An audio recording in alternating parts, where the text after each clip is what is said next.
Hello crafty friends, this is going to be a little bit of a wonky video. I filmed it in portrait orientation, hoping to make a really quick video for TikTok for a reel, and it didn't work out as I'd hoped, but I continued and persevered, and then the project turned into something totally different that I actually really loved, and I wanted to share it with you. You'll notice the video is not at full screen, but the content is there, and I hope it inspires you. So I started with two paint sample cards of the same color. I covered them both with Mod Podge and then some tissue paper, hoping to be able to add some color on the top because the cards actually have a bit of a strange gloss kind of feel. I didn't think any kind of paint medium would stick to them. And then on the second one, for some reason, when I was adding the Mod Podge on top, it started to tear, so then I pulled it off and wiped it off then with a baby wipe while the Mod Podge was wet, and now I'm adding a layer of clear gesso. This should help to add the paint medium. So already things are going wrong, but we will continue. I then dried them both really well and just tore off the excess tissue paper. Using one of my favorite stencils, I'm going to apply some watercolor powders. In a technique that I've used before, where I place the stencil, I then sprinkle the watercolor powders on top. I spray some water, and then I'll use the second card to press over the top, and we should have a positive and negative effect, which is really a fun technique.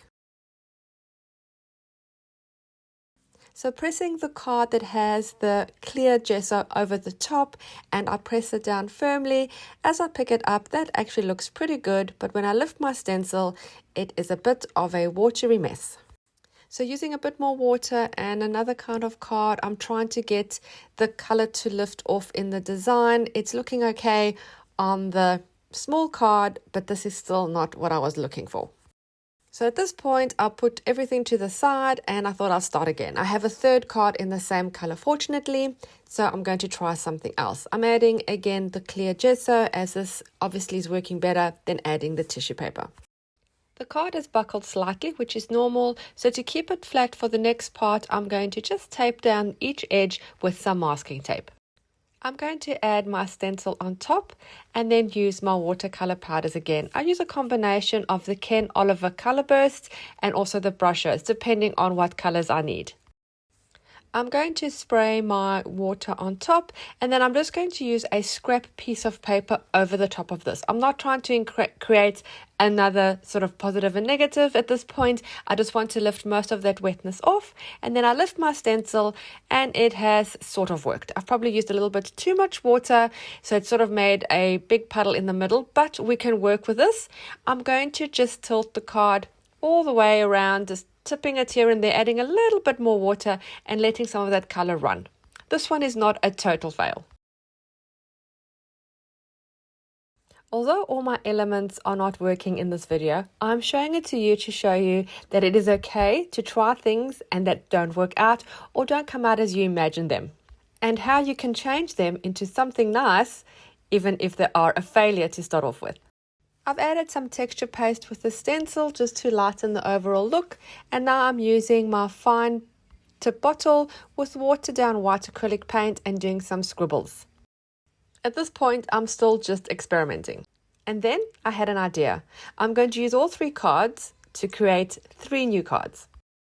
I've added some white splatter in one of the first cards just to lighten everything up, and now let me show you what I decided to do with these.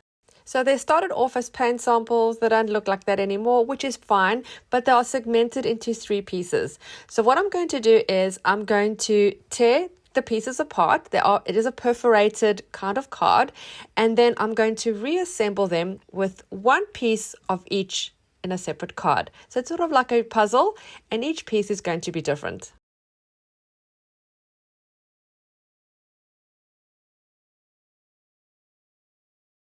So it doesn't really matter that they don't look like paint chip samples anymore. Originally, yes, I wanted to be able to see that they were, but it hasn't worked that way. But let's just go with it and see what the final result is.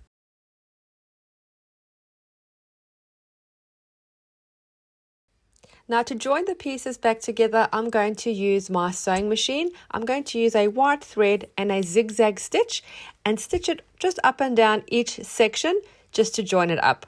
And I'm going to leave the excess strings just hanging off, as I do like that look.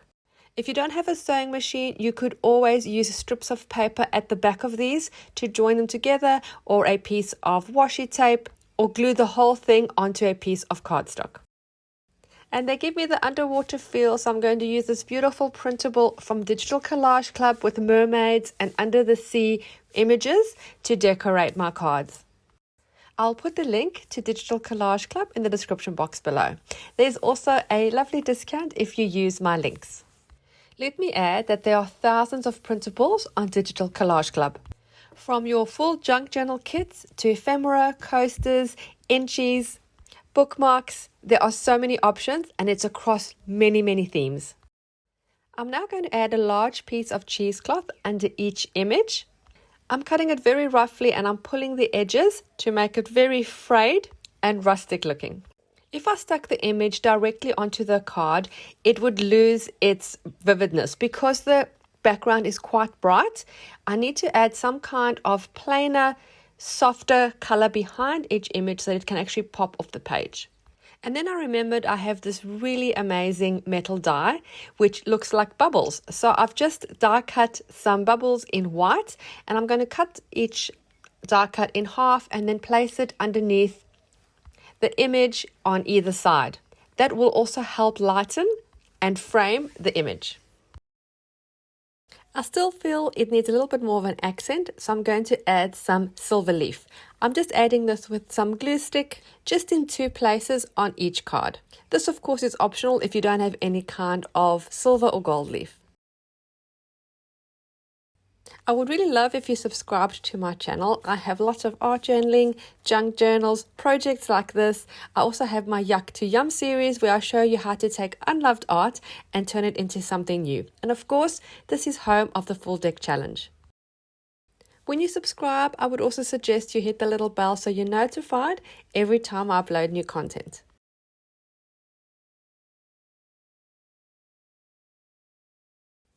Once all the silver leaf is done, I'm going to start gluing everything down. It doesn't need a lot of glue. I'm using a clear craft glue just in certain areas underneath the cheesecloth. You don't need a lot, and just underneath each of the die cut pieces. When we place the glue underneath the focal point image, that will actually help stick everything down in place, especially the cheesecloth. So the cheesecloth doesn't need glue all over the place. Just a few dots here and there will definitely keep it in place. I'm turning up the corners of each of my little images and also doing a little tear and rolling the edges back, and then using a little bit of my distress ink to distress the edges.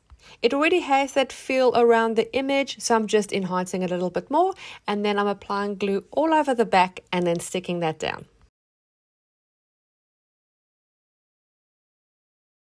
You could use these in a junk journal. You could actually put it on a junk journal cover, or you could just put a piece of paper on the back and you could use it as a journal card. Actually, you could probably write directly on the back with a permanent marker. But a beautiful journaling card or cover or accent for your junk journal. You could also use it in a scrapbook layout, or hang it on the wall or frame it just as a pretty.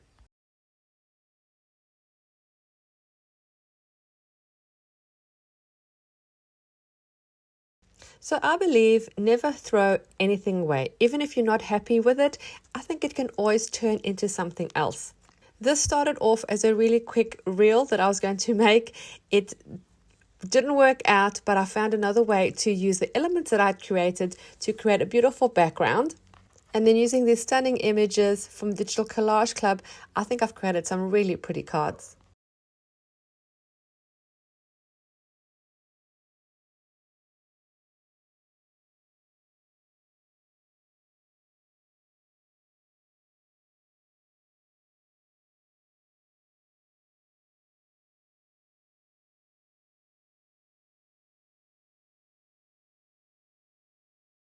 And then I'm going to use a piece of scrap paper just to cover the main image of each focal point, as I don't want this to get any splatter.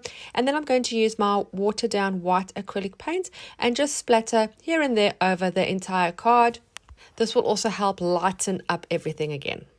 And I think it makes each card more cohesive. These cards will be available in my Etsy shop for sale with the link in the description box below. Let me show you a close-up of each card so you can see all the beautiful detail and colors. I really hope you enjoyed this video and were inspired to create your own and to not give up when you've made a project that you're not happy with. I want to thank you for taking the time to watch my video. Don't forget to subscribe. Happy creating, and I'll see you again soon. Bye.